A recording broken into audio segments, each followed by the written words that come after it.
So my name's Will Dixon. I'm a hospital doctor and I'm a medical researcher as well. In the hospital I'm a rheumatologist, so I look after patients with arthritis, and practically every clinic that I run, one of my patients will tell me that their joints are better or worse because of the weather. Now this is a belief that's been around not just for the last 10 or 20 years, but for millennia. It was described by Hippocrates.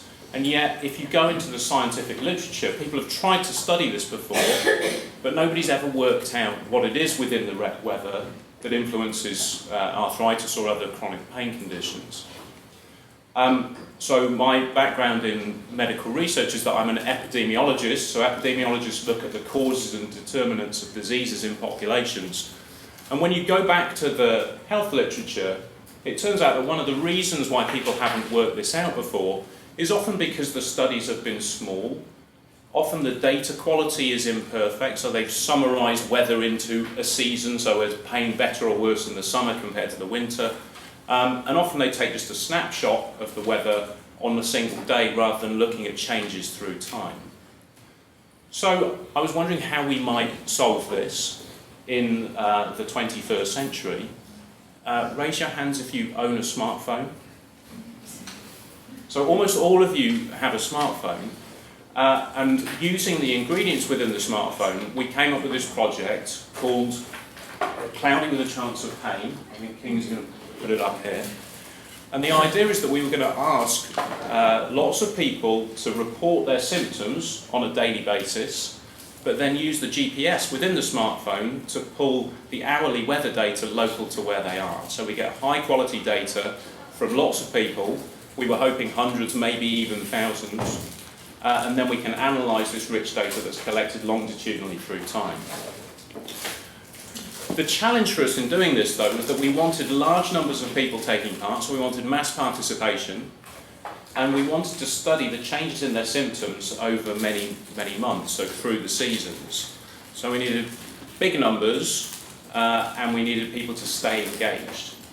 So in terms of the mass participation, we actually had great help from the BBC, who featured it on a number of programmes. So it was on Trust Me, I'm a Doctor back in January, and then we're on the BBC Breakfast Sofa that same week. And in the first week, we recruited 6,000 people. It's not a problem we often face in health research that we have a recruitment graph that goes vertical, but that's what did happen.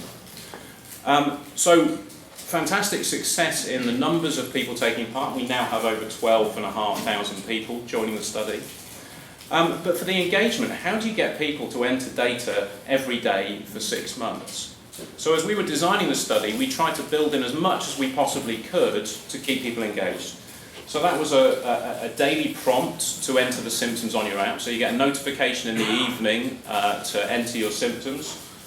You can read more about the project in the University of Manchester magazine. You can get copies of these downstairs, and it shows you the design of the app within that.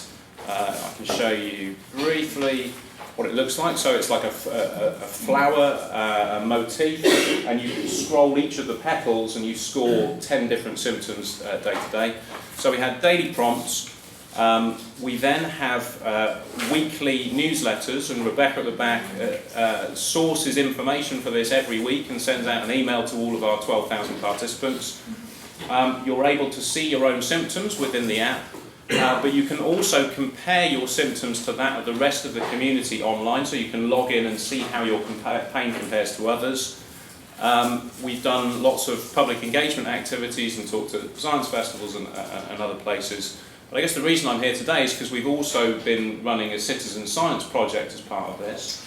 So we want people to take part as providing the data, as participants providing the data, but we also allow people to see their data and to analyse their data, and anyone, any members of the public can take part and try and spot the relationships between weather and pain on the website. So we've got a large touch screen outside that you can have a go at lunchtime. Can you see if you could just click on the Citizen Science button? This is our study website at the top there, halfway along the ribbon. It first of all describes how the data are presented to you, but then you can scroll through three-dimensional landscapes of symptoms alongside landscapes of the weather, try and spot the relationships and submit your hypotheses. This is large data, it's big data, it's complex data, and we need as many people to help us work out the relationship as we can.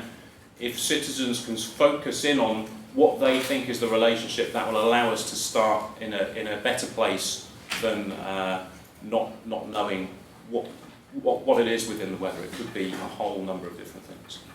Thank you very much.